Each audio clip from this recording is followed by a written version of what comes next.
Let's start with a fable today. The story is about Miss Mary. Miss Mary wore her new Chanel perfume to office today. When she reached office, her boss announced promotion and pay raise. She was so overjoyed, she cruised through the day happily and merrily. Now, whenever she wore that perfume, she had the same sense of joy and accomplishment. She would perform better, she would get more compliments. She was conditioned. Today's topic is conditioning. Welcome to the channel. You are special.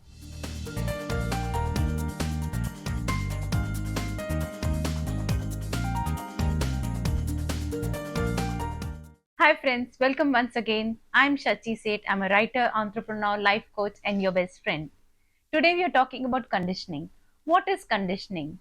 Conditioning is a set pattern of behaviors, attitudes, beliefs, and our response due to our upbringing, family conditions, environment, experiences, and circumstances. Is conditioning bad? No, it can be good or it can be bad. There are two types of conditioning, classic conditioning and operant conditioning. In classic conditioning, it refers to a subconscious or unknowing stimuli to a response. That is how we behave. Dr. Pavlov's theory is one good example. He would always ring a bell. He did an experiment with the dogs.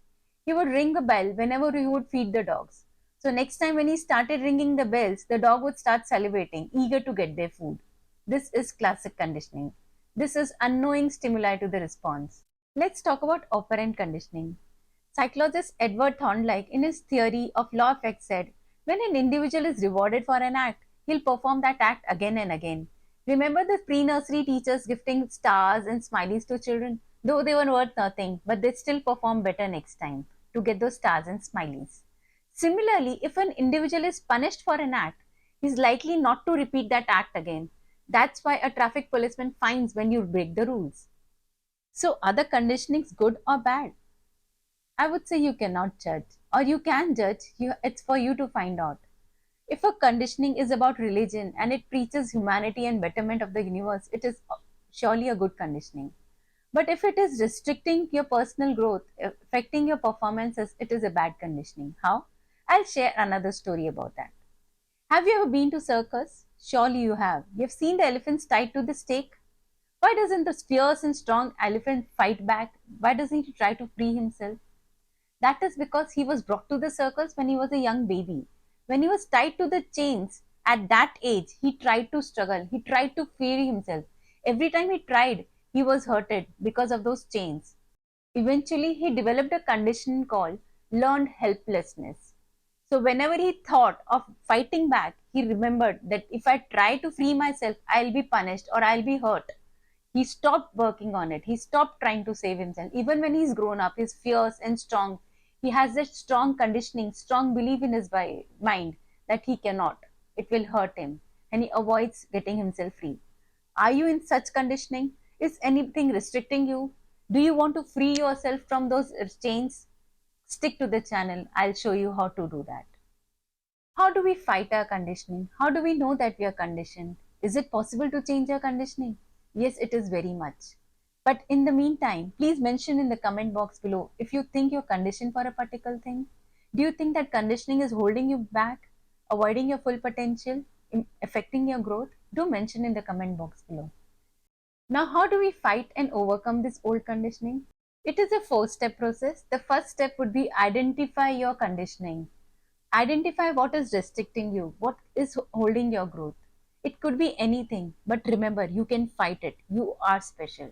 It could be anything. It could be your limited beliefs that I am not good enough, I'm not smart enough, I'm not lucky enough. Identify yourself and then we'll work in the process. There is another possibility that you might think or you might start procrastinating or emotional eating.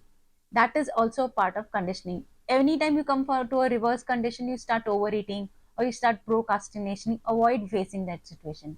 It could be an habit also, the habit or a fear of change.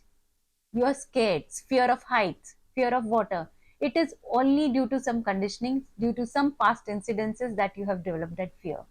Identify it and then we'll start working on it. Once you've identified your limitations, the next step is challenge yourself. Challenge yourself to your conditionings. Write down your conditioning. face them differently and appropriately. For example, if you have an habit of emotional eating, ne- next time whenever you have a reverse condition, don't eat. Drink a glass of water instead. Go for a jog or a run, whatever suits you more. But try to challenge it. Remember, the idea, the concept is to replace old conditioning with newer, empowering beliefs and habits that enhance your personal growth. Step 3 would be overcoming old conditions. Old habits die hard, it's just true. But with consistent and persistent efforts, we can create lasting change in our lives. Try this. Write down all your conditions, set specific goals to overcome them. Visualize and believe that you have already changed. Keep company of positive people. Step 4, a very important step, and my favorite, self esteem. Always value yourself. Keep yourself on a higher pedestal. You are important and most valuable person in the world. Identify yourself. Don't do something only because others expect you to do. Do what you believe in and what you think is right. Take stand for your beliefs. Remember, the best teacher in the world is your experience. Learn from your experiences. Enjoy your experiences because you are special. You are important. Remember, the transition from old conditioning to new is difficult and takes time and effort. Keep patient for yourself and trust the process. Trust the immense power above you and trust the immense power inside you. You were born for a purpose. Identify the purpose and live the life for the fullest. The topic of overconditioning is often ignored, and we continue to live a life in a peculiar way. It's time to change the thought.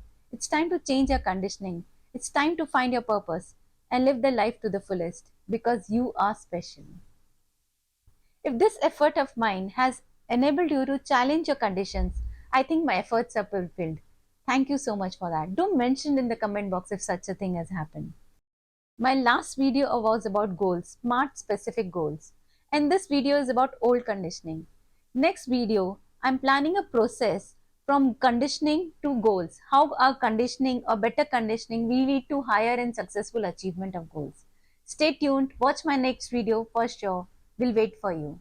Like if you enjoyed the video, subscribe me for more such videos and don't forget the bell icon for notifications. Goodbye, God bless. Until next time.